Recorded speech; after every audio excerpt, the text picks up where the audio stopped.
దేవునికి మహిమ కలుగును గాక.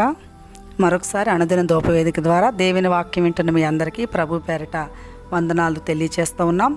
ఈరోజు కూడా దేవుని వాక్యం నుంచి ఒక మాట చదువుకుందాం. కీర్తనల గ్రంథం 122వ కీర్తన మొదటి వచనాన్ని చదువుదాం. యెహోవా మందిరమునకు వెళ్ళుదుమని జనులు నాతో అనినప్పుడు నేను సంతోషించితిని. యెరూషలేమా, మా పాదములు నీ గుమ్మములో నిలిచిచున్నవి. ఈ యొక్క లేఖన భాగంలో చూసినప్పుడు దావీదు యొక్క అనుభవాలు ఈ కీర్తన గ్రంథంలో మనకి కనబడతాయి. నిజమే, అనేకులు మరి దేవుని మందిరానికి వారి జీవితాల్లో ప్రాముఖ్యత ఇవ్వకే వారి జీవితాల్లో సంతోషం, సమాధానం, శాంతి కరువైపోతూ ఉన్నాయి.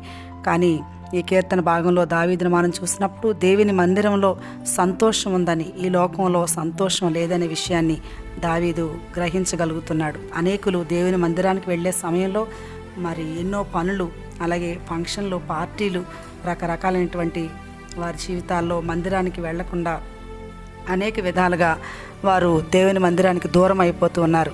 అందుకోసమనే చాలామంది ఇంకా మనం చూసినప్పుడు కష్టంగా వెళ్తారు, అయిష్టంగా వెళ్తారు, వెళ్ళాలి కాబట్టి వెళ్తారు. కానీ దావీదైతే దేవుని మందిరానికి వెళ్ళినప్పుడు నేను ఎంతో సంతోషాన్ని అనుభవిస్తున్నాను, అందులో సంతోషం ఉందని చెప్తూ ఉన్నాడు.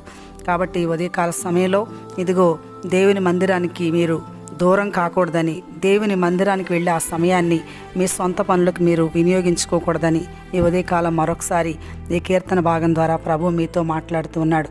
ఇంకా మనం కింద వచనాల్లో చూస్తే మరి దేవుని మందిరంలో క్షేమం ఉందని, దేవుని మందిరానికి మనం ఒకవేళ ప్రేమించి దేవుని మందిరంలో ఉండగలిగితే వర్ధిల్లుతారని, అలాగే దేవుని మందిరంలో నెమ్మది ఉందని, క్షేమం ఉందని, సహవాసం ఉందని, మేలుందని, ఇలా చాలా విషయాలు 6వ వచనం నుంచి 9వ వచనం వరకు కూడా రాయబడి ఉన్నాయి.